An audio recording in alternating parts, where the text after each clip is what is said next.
Hi there, my name is Matthew Carson with the Open Source Energy Network. We're very excited to be bringing these testimonies before you today, but first of all we'd like to thank the Disclosure Project. The Disclosure Project has spent a couple years and over $250,000 acquiring these exceptional energy testimonies from trailblazers in the clean, free, renewable energy field. These testimonies are testimonies. They aren't simply interviews. They have been documented with affidavits and documented credentials. These people have important things to say about the current state of energy as it is in the world today.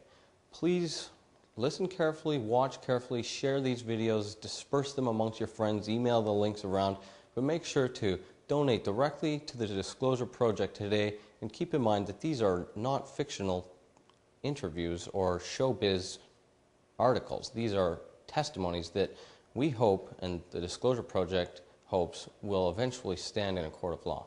Thank you. Well, I'm David Hamilton from the Department of Energy, and my background is basically nuclear power, fuel cell systems, and electric power systems. And for the Department of Energy, that's mainly what I focus on, is new generation power systems. Well, the critical thing now that I think everyone's missing in energy is that we have designed a world that feeds on oil.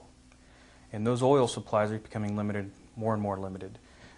Just the other night at the Vice President debates, they talked about the problem in the United States with higher prices had nothing to do with the oil, but in the ability to process that oil. And at 12 million barrels a day, which we passed in July, that's over 7,000 barrels a second. It's a tremendous number. It's hard for people to fathom how much oil we're using.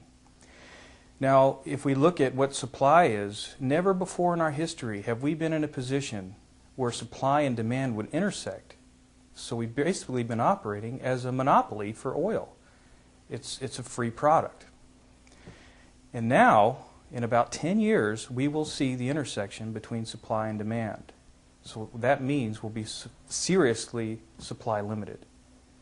The other things compounding that, and which we have seen lately, the recession in Asia showed a worldwide slight depression. We were slightly isolated from most of that, but now they're coming back, and again, world prices are going up because demand's going up.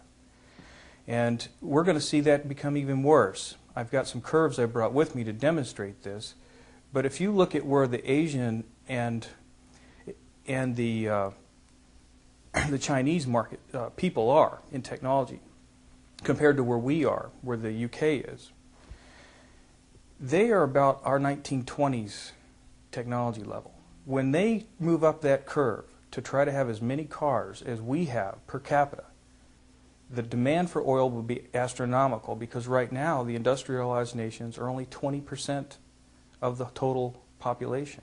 Our requirement, the funding from individuals, the funding from governments is necessary to get the ideas out, to get these people that are thinking outside the box, beyond oil, to begin to supply the ideas and to get the scientists working on those ideas to bring out all the problems that we have with these technologies in a timely manner, instead of them sitting on the fringes for long periods of time.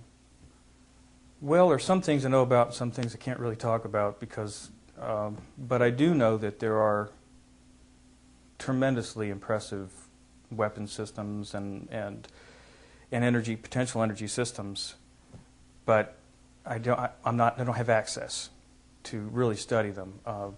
The only ones I have had studied, I've had the fortunate nature to study things before they were classified, and in that nature I learned a lot about some of the weapon systems because of my quantum mechanical background. There are a lot of technologies that have paths that you can follow through the literature that suddenly became non-published, and you can track publishing records up to a certain point and then they just disappear. And you can also track people's backgrounds to know that they were working for a company or they were working under a government contract during that period, and it seems odd at times. Why were they no longer publishing? There seemed to be a passion at one time, but now they're not publishing in the public forum. So I believe that there were some things developed. I've talked to quite a few people around the country and in Russia as well that have seen some some very novel technologies and want to develop them, but they continually have difficulties in trying to do that. Now, historically, if you look at technologies that have been rather toward the nature of what people would describe as free energy machines, not requiring oil, but high voltage or other types of applications that seem to get more yield than you would get otherwise. Similar to a nuclear power plant. You put very few watts in, but you get a lot of watts back out. But these energy systems have historically had problems. You may be familiar with, was it Murray? His experiment was around the First or Second World War. I can't remember the exact time frame, but it was destroyed. All of it was lost, and his son never really understood the full concepts of what he was doing, so he hasn't been able to reproduce the work. And similarly, with working with the Russian universities, they had done what I consider one of the best gravitational experiments ever done was at the High Temperature Materials Laboratory in Russia. Now, they had done their experiment off-site, and they demonstrated that that thing could develop 35% reduction in the gravitational field. Now, we saw that. We were very impressed with it. I have gravitational researchers at DOE, and I had them look at it. We were all interested in doing that. We'd like to follow up on that to do a second type of experiment. It's duplication, reproducibility, getting back to the issues of how do you do good science. But you run into a lot of resistance against people. But in the Russian case, it was even more so. When they were away from this off-site laboratory, it was across the street from the university, as I understand it, the place was completely ransacked. All the equipment was lost. Now, lucky for us, they had their recordings, they had their videotapes, they had their presentation materials. All of that was still intact. But the machine was lost, and as well as a lot of the other equipment necessary to duplicate that test. It may have been that there were some mafia-type individuals that were involved, thinking that there might be some profit in this thing. It was clearly too early. There was much more science that needed to be done. The reason I was contacted was to develop the theory behind why that was working. And I guess the last thing would be the government folks, and my Russian friends say that the part of the government that does that is no different from the mafia. So that complicates the problem. But even further beyond that, we have to completely get away from oil as a fuel, because it won't be there in the multiple generations behind us. And if we care about humanity as a race we want to extend, we have to do this. Now, through my work in theory, we've been able to show that, well, I'll give you my first opinion, that Einstein made one mistake that he didn't realize, but human nature makes it a mistake, and that was special relativity. The reason is because special relativity explains things in a very simple way for most of the things we see in nature. It doesn't account for gravity, it doesn't account for gravitational anomalies, it doesn't account for any space-time curvature whatsoever. So that, I believe, is the reason why general relativity never got, I would say, fixed from his terms. It needed more intense graphical treatment, a more intense algebraic treatment in order to explain it properly. And we're currently doing that. About 150 scientists around the world working on higher topology mathematics and higher topology geometric structures that will help explain that. And they do explain many of the anomalies we have today. There is potential from these systems that we may be able to coax nature to reorganize. And some people might call this vacuum energy. But energy is all around us. Matter is energy. Everything in this room causes space-time curvature. Because everything comes from energy, energy causes space-time curvature. What Einstein showed in 1917 was that a planet causes it, but we also know by E equals mc squared that there's a relationship to the energy. So if we were to look at the energy, it's around us everywhere. A lot of it is very unorganized. We need to make that energy coherent. And that's what I feel that the vacuum energy might offer us. How do we capture that energy, focus it into what we want it to work on, and then provide us the power for whatever we need to do. If it's going down the road, listening to a radio, whatever it is. Now imagine if it's true that we can use electromagnetic fields and adjust them in such a way that they either decouple us from gravitation, or they may, say, create a negative gravitational effect, which some astronomical folks feel that already we see negative gravitational effects from long-range parts of the universe, which we feel that may be explaining why the universe is expanding rather than contracting.